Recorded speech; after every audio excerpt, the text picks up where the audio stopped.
warahmatullahi wabarakatuh. Perkenalkan, saya Rina Hindrani. Di sini saya akan mempresentasikan terkait restorasi ekosistem pesisir di Raja Ampat. Pertama-tama, Indonesia ini merupakan suatu negara kepulauan terbesar di dunia dengan lebih dari 65% wilayahnya berupa laut dan 50% penduduknya tinggal di wilayah pesisir. Wilayah pesisir dan lautan di Indonesia memiliki sumber daya alam melimpah yang sekaligus juga menyimpan berbagai macam permasalahan yang perlu kita tangani secara terintegrasi. Nah, banyak sekali aktivitas masyarakat di pesisir yang cenderung memanfaatkan ekosistem pesisir secara berlebihan yang dapat menyebabkan kerusakan ekosistem. Kerusakan lingkungan di wilayah pesisir sampai saat ini masih bisa kita bilang belum ditanggulangi secara optimal. Nah, bahkan yang terjadi saat ini, berbagai kerusakan di lingkungan wilayah pesisir ini cukup sangat semakin meluas ya.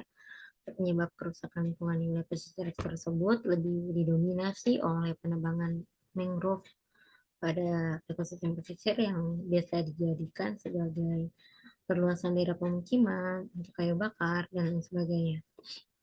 Nah, kerusakan yang ditimbulkan oleh pada ekosistem pesisir ini dapat mengurangi jasa yang diberikan oleh ekosistem tersebut bagi manusia, bahkan cenderung dapat membahayakan bagi manusia itu sendiri, khususnya nilai keindahan yang diberikan oleh ekosistem pesisir.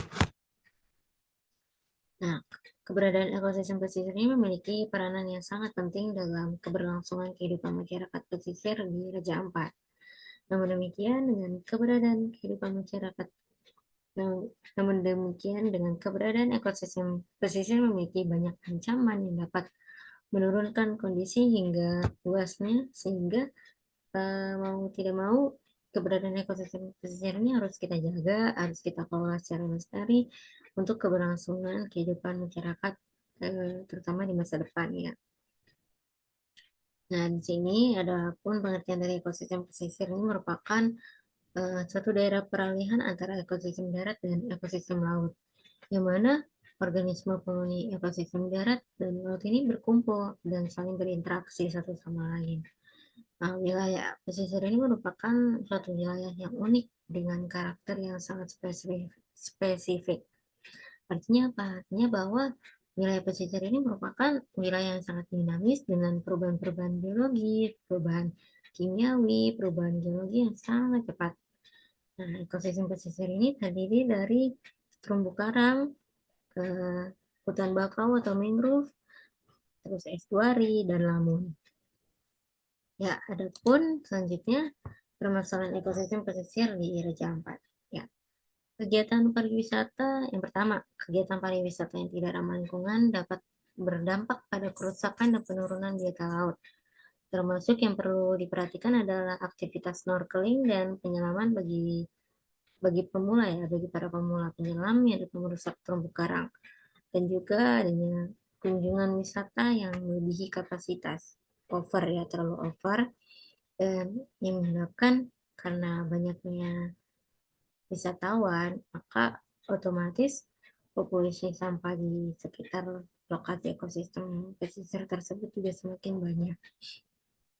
Yang ketiga, yang kedua, masih maraknya penggunaan alat tangkap yang dapat merusak ekosistem terumbu karang seperti penggunaan bom dan penggunaan bahan kimia seperti potasium. Nah, padahal penggunaan bom ini dapat merusak struktur terumbu karang dengan waktu yang sangat cepat. Nah, sedangkan potasium tadi dapat menyebabkan kematian karang dan biota laut di sekitarnya. Yang ketiga, penggunaan alat tangkap ini juga dapat mengakibatkan terjadinya overfishing terhadap ikan target penangkap kita dan ikan yang tertangkap lainnya.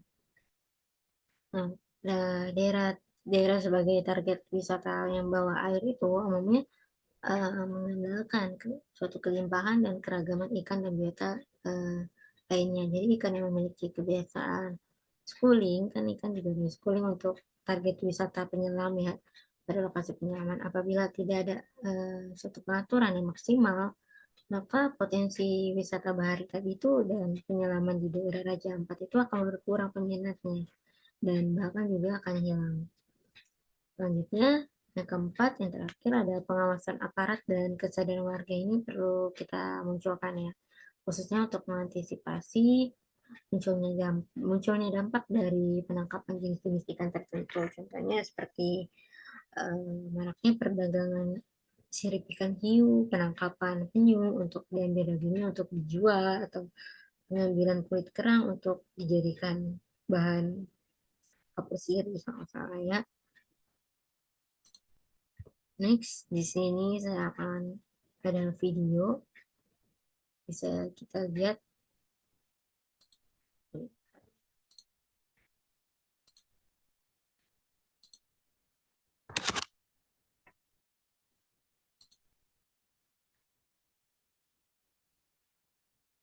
Ya, di sini videonya itu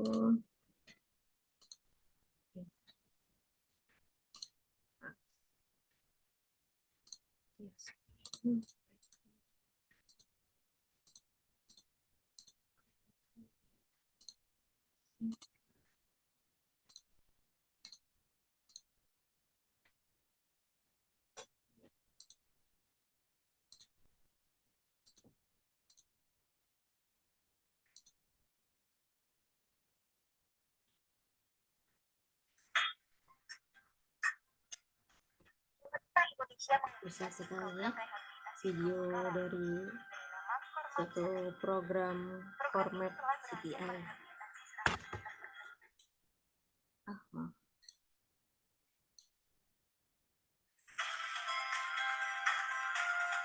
Pemerintah Indonesia menginisiasi program rehabilitasi terumbu karang bernama Format Sadari. Program ini telah berhasil merehabilitasi 100 meter persegi luasan wilayah ekosistem terumbu karang, 1000 meter persegi wilayah ekosistem mangrove, dan 500 meter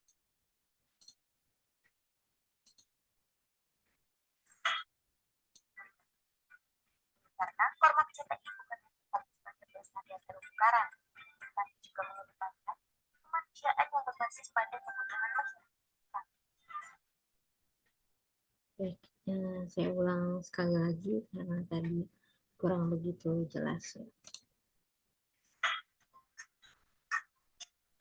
Pemerintah Indonesia menginisiasi program rehabilitasi terumbu karang bernama Format CTI. Program ini telah berhasil merehabilitasi 100 meter persegi luasan wilayah ekosistem terumbu karang, 1000 meter persegi wilayah ekosistem mangrove, dan 500 meter persegi wilayah ekosistem padang lamun tepatnya Gajah Ampat, Papua Barat. Masyarakat setempat kini menjadi indikator untuk wisata kedaulatan ekologis di pusat-pusat informasi yang terbaru. Pasalnya, kunjungan wisatawan ke Raja Ampat mencapai 32.000 orang karena Format CTI pada pelestarian terumbu karang. Kemanusiaan yang berbasis pada kebutuhan masyarakat. Ya baik, tadi sudah kita lihat sama-sama video dari CPI.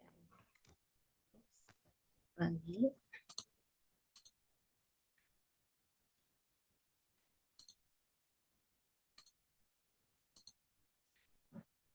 Ya, berdasarkan video tadi itu video melalui Format CPI atau biasa kita sebut Coral Reef Rehabilitation and Management Program, Coral Triangle Initiative. Nah, program tadi itu telah merehabilitasi dan pengelolaan terumbu karang oleh ECCTF atau Indonesia Climate Change Trust Fund. Nah, awalnya itu dia sudah berjalan 2 tahun ya, dari sejak tahun 2020 hingga bulan Maret 2022 kemarin terakhir. Nah, dari program tersebut dia telah berhasil merehabilitasi tadi 100 meter persegi ekosistem terumbu karang, 1000 meter persegi ekosistem mangrove, dan 500 meter persegi ekosistem padang lamun. Nah, dan dia juga melalui Format CTI tadi telah memperkuat SDM masyarakat setempat. Jadi kapasitas masyarakat juga tumbuh dan meningkat melalui program Life livelihood atau mata pencarian seperti inovasi pengelolaan sumber daya alam setempat yang ramah lingkungan, serta penguatan terhadap nilai-nilai kearifan lokal yang mendukung kelestarian lingkungan. Nah, masyarakat setempat ini menjadi edukator untuk wisata berwawasan ekologis di pusat-pusat informasi yang dibangun.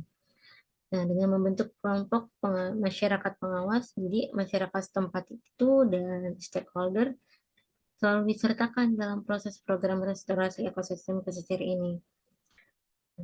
Jadi, dan juga ada rehabilitasi mangrove ya. Tentunya kegiatan rehabilitasi ini nggak akan berhasil jika nggak ada kesadaran, kemauan, dan gotong royong dari masyarakat setempat untuk memperbaiki dan menjaga kelestarian alam. Contohnya apa? Contohnya kalau di sini tuh pada kegiatan itu telah ditargetkan penanaman sebanyak 5.000 bibit mangrove di sepanjang pesisir kampung, maaf yang saya baca kampung Yen Sawai di Raja Ampat. Nah, sebanyak 10.000 bibit tanaman mangrove ini juga telah dialokasikan termasuk untuk kegiatan pemeliharaan, ya, contohnya kayak seperti penyulaman ya, penyulaman mangrove. Nah, kampung ini, kampung yang sawah ini dipilih sebagai lokasi rehabilitasi karena apa? Karena langsung dia menghadap ke laut.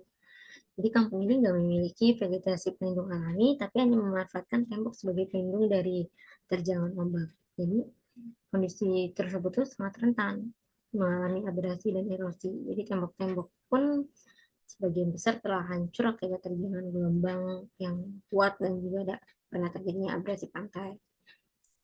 Nah, dengan dilakukannya rehabilitasi mangrove ini melalui program Kormap CTI tadi, diharapkan ekosistem di kawasan tersebut akan terjaga dan menjadi lebih baik lagi.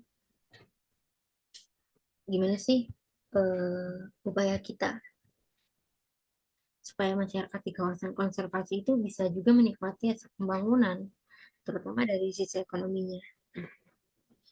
Di Papua Barat ya, melalui program ICCFT tadi, telah melakukan berbagai macam kegiatan yang dilakukan pada bulan 2020 tadi, itu tadi restorasi atau rehabilitasi ekosistem pesisir, perlindungan jenis ikan dan mamalia laut, pembangunan infrastruktur ekowisata hingga akses pengelolaan kepada masyarakat hukum adat.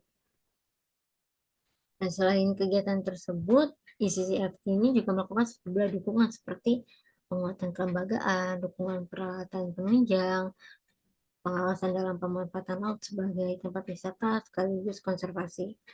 Nah, upaya upaya konservasi dan kegiatan rehabilitasi ekosistem pesisir ini kurang berjalan dengan baik dan berkelanjutan jika tidak diintegrasikan dengan pengembangan ekonomi.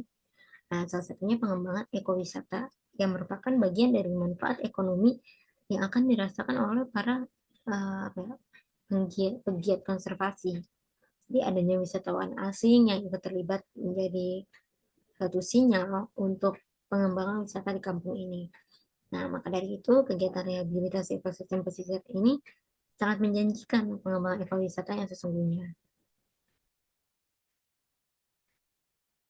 Nah, dengan adanya edukasi, oke. Selanjutnya kita bahas tentang hutan mangrove.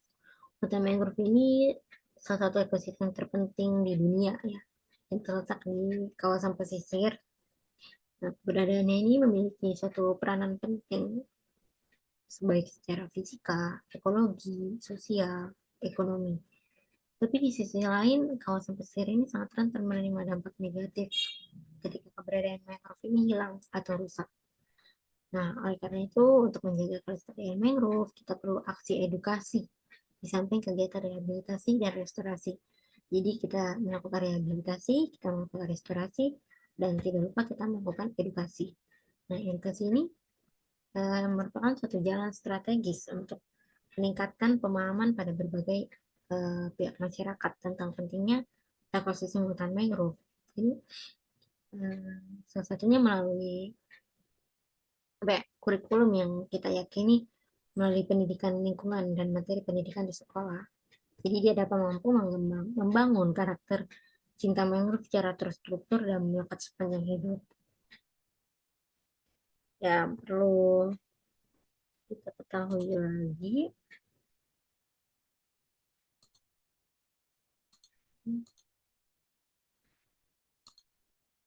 ya, perlu kita ketahui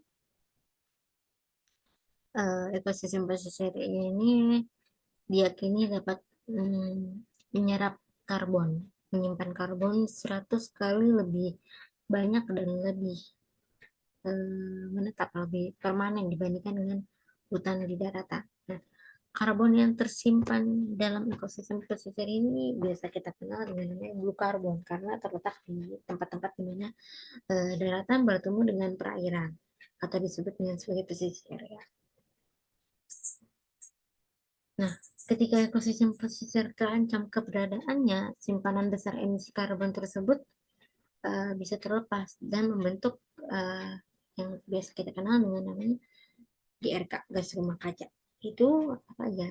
CO2, metan, C4 ya metan, dan juga nitrogen dioksida. Ya, adapun upaya maka dari itu penting bagi kita untuk melindungi dan merestorasi lahan pesisir tadi ya. Adapun upaya yang dapat dilakukan pemerintah, ya, ini melakukan pemerintah seperti ya meskipun setiap negara memiliki peraturan perundang-undangan untuk melindungi ekosistem pesisir, tapi akan selalu ada aja ulah manusia yang secara nggak sengaja memberikan dampak kerusakan pada ekosistem pesisir. Nah, bayangkan jika ekosistem pesisir ini semulanya dialihfungsikan, maka tidak ada lagi lahan basah yang dapat menyerap dan menyimpan karbon untuk membantu dan mengurangi dampak perubahan iklim. Dan maka hal tersebut dapat mengemisi karbon lebih cepat ke atmosfer bumi dan menyebabkan GRK tadi yang semakin padat. Untuk program pemerintah melalui program ada yang namanya Seribu Aspirasi Indonesia Muda. Dia berpendapat bahwa kegiatan adaptasi dan mitigasi perubahan iklim harus dititik beratkan pada upaya-upaya perbaikan wilayah lahan pesisir ini agar ekosistem pesisir tetap lestari. Gimana sih caranya? Itu tadi dengan restorasi ekosistem pesisir di area 4. Pertama, rehabilitasi mangrove di sekitar pesisir pantai. Jadi rehabilitasi hutan bakau atau mangrove jadi salah satu cara untuk mencegah abrasi di penurunan tanah di pesisir pantai dan dapat mengurangi efek dari adanya banjir ya. Selanjutnya dalam menerapkan strategi 3R. Di sini itu pada lahan gambut ya. 3R ini apa aja? Reweeding. Reweeding atau pembebasan lahan, revegetation, penanaman kembali pada lahan bekas tambang, dan revitalization di wilayah-wilayah rawa dan lahan gambut. Dan dapat dilakukan dengan memanfaatkan lahan sebagai kawasan budidaya perikanan ya di sini. Dan yang ketiga ini adanya transplantasi terumbu karang. Transplantasi terumbu karang di sini apa sih transplantasi terumbu karang? Dia merupakan salah satu upaya rehabilitasi terumbu karang yang semakin terdegradasi melalui pencakokan atau pemotongan karang hidup yang selanjutnya ditanam di tempat lain yang mengalami kerusakan atau menciptakan habitat baru.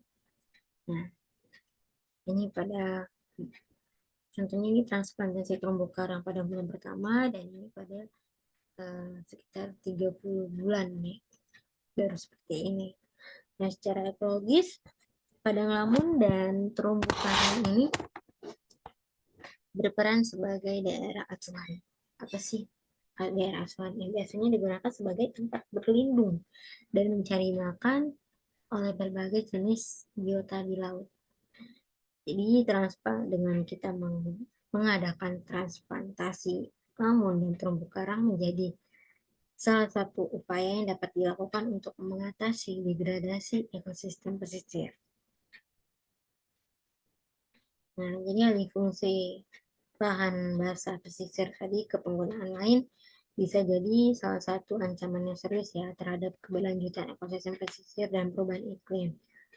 Intinya, pemerintah tuh perlu tegas dalam pemberian sanksi yang berat kepada pemberi izin maupun yang melakukan perubahan-perubahan alih fungsi lahan, terutama untuk dijadikan lahan komersial. Jadi restorasinya ini ada rehabilitasi, menetapkan 3R, dan transplantasi terumbu karang. Ya, baik, sekian presentasi dari saya terkait restorasi ekosistem pesisir di Raja Ampat.